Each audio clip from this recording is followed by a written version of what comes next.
नमः शिवाय। अगले दिवस माता ने इतना स्थान भी रिक्त नहीं छोड़ा कि एक नेवला भी उसमें से निकल सके।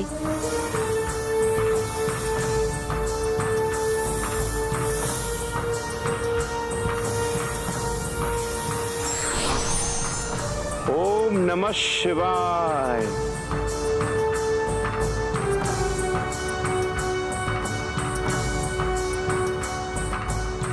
अंततः एक दिन माता ने निर्णय लिया कि वो प्रभु महादेव के अत्यंत निकट बैठेंगी, जिससे ऋषि भृंगी को उन दोनों के मध्य से निकलने का कोई स्थान प्राप्त ना हो।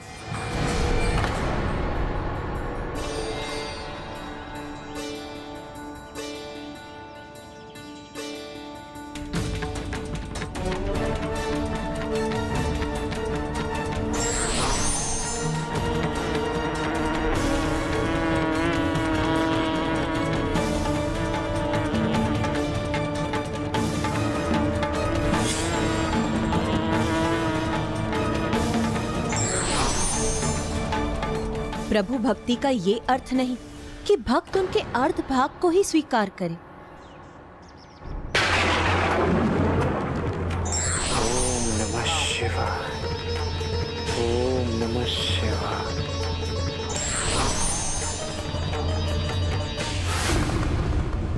आपके क्रोध का कारण मुझे ज्ञात है प्रिय। कभी कभी भक्त अपने आराध्य की भक्ति में इतने लीन हो जाते हैं कि वो अन्य किसी को स्वीकार ही नहीं कर पाते। वो आपके प्रति निष्ठावान है। ऋषि भृंगी आपके बड़े भक्त हैं। मैं इसीलिए क्रोधित नहीं हूँ स्वामी। मेरे दुख का कारण है कि आपके भक्त होने पर भी वो आपकी अर्धांगिनी का तिरस्कार क्यों कर रहे हैं स्वामी?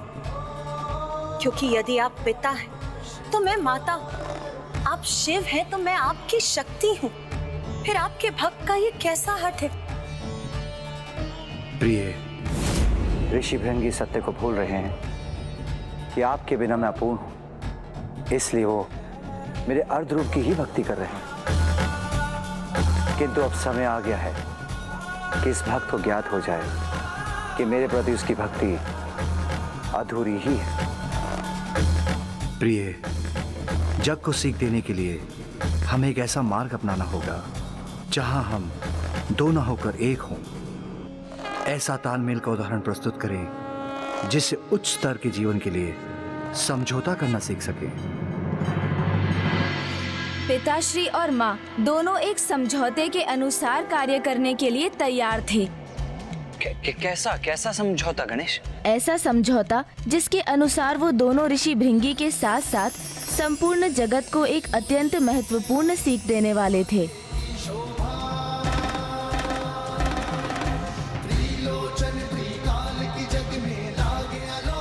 ओम नमः शिवाय।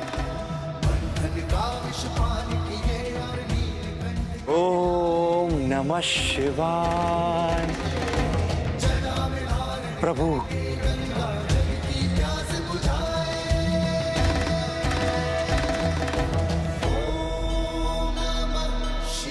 ओम नमः शिवाय।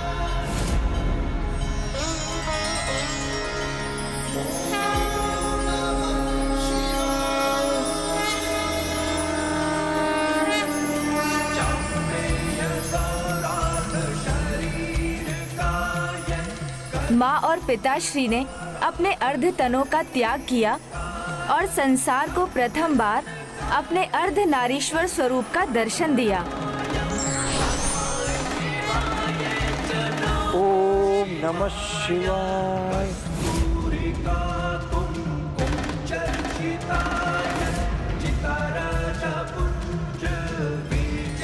ओम नमः शिवाय। ओम नमः शिवाय।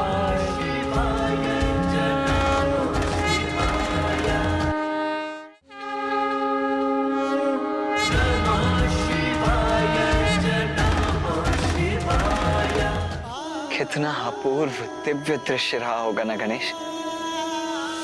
माँ और पिताश्री के इस रूप के दर्शन प्राप्त करने का सौभाग्य तो मैं भी प्राप्त करना चाहूंगा। दर्शन ही क्यों भ्राता, आप स्वयं भी विवाह के पश्चात ऐसे बन सकते हैं।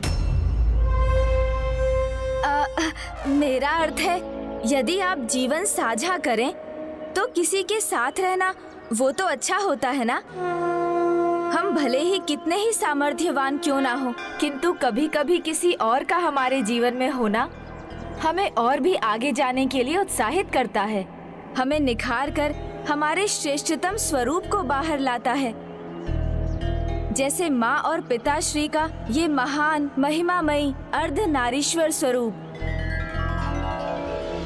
जैसे मोती धागे के साथ मिलकर माला बनते हैं और पूर्ण आकार लेते हैं, वैसे ही एक पति और पत्नी एक दूसरे के साथ एकीकार होकर एक दूसरे से अभिन्न हो जाते हैं। इसलिए ऐसा दृढ़ और अटूट संबंध स्थापित करते हैं जो एकमात्र विवाह में ही स्थापित हो सकता है।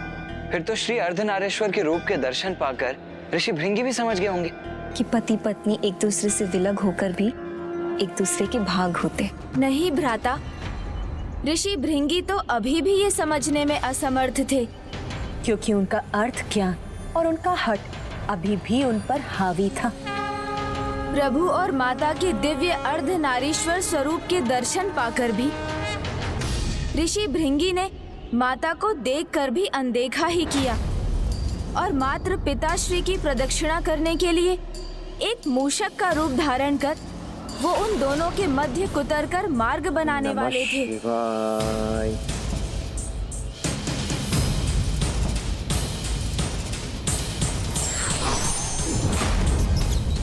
माता को ऋषि की भावना का आभास हुआ तो उनका क्रोध चरम सीमा पर पहुंच गया।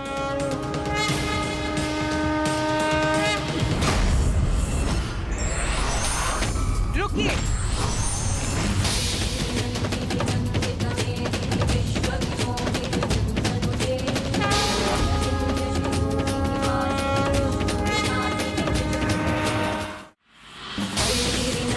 भगवान के लिए भक्त भी पुत्र समान ही होते हैं, इसलिए यदि पुत्र कोई भूल करता है तो उसे सुधारना भी भगवान का ही कार्य होता है। उसी प्रकार भक्त की अज्ञानता को दूर कर उसे उचित मार्ग पर लाना भी भगवान का ही कार्य है। अब आपको समझाने का एक ही उपाय है, इसलिए अब मैं तुम्हें श्राप देती हूँ। तुम्हें अपने आराध्य के पुरुष तत्व में ही आस्था है ना? तुम्हारे तन से तुम्हारा रक्त, तुम्हारी मांसपेशियां जो तुम्हारे स्त्री तत्व से उत्पन्न हुई हैं, वो इसी क्षण लुप्त हो जाएं, जिससे तुम्हें तुम्हारे आराध्य की पूर्णता का आभास हो सके। माता,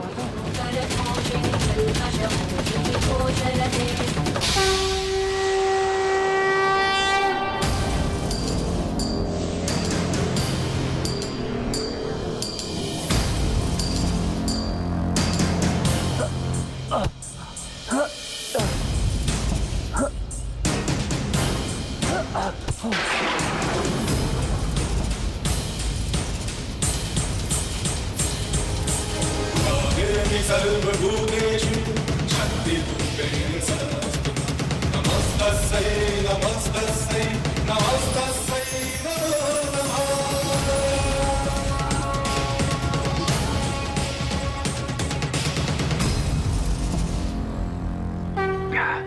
क्षमा करें माता, मैं पूर्व में नहीं समझ पाया कि आप दोनों एक दूसरे के बिना अपूर्ण है माता। शक्ति के बिना शिव नहीं और शिव के बिना शक्ति है। मुझसे बहुत बड़ी भूल हुई है, इसके लिए मुझे क्षमा करें माता।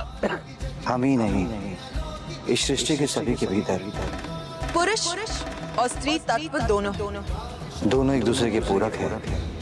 और जब विवाह उपरांत स्त्री और पुरुष एक साथ आते हैं तो पति पत्नी के रूप में अर्धनारीश्वर जागृत होता है और वो एक दूसरे से अभिन्न हो जाते हैं। इसमें दाहिने हाथ पर पुरुष और बाईने हाथ पर स्त्री तत्व होता है, जिसमें से एक का भी ना होना उन्हें अपूर्ण कर देता है। अज्ञानतावश आपके इस भक्त से बहुत बड़ी भूल हुई है। मैं आपको नहीं, अपने आराध्य प्रभु महादेव के अर्ध भाग को अपमानित करने का अपराध किया है माता। क्षमा करे माता, क्षमा करे माता, क्षमा करे।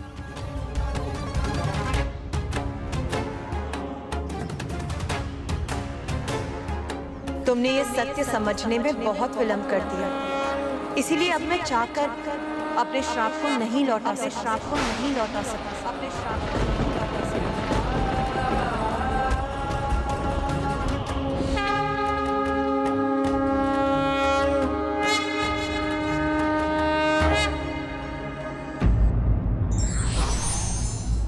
हठी व्यक्ति अपने हठ में सत्य को नहीं देख पाता और इस कारण उसे दुष्परिणाम भुगतना पड़ता है।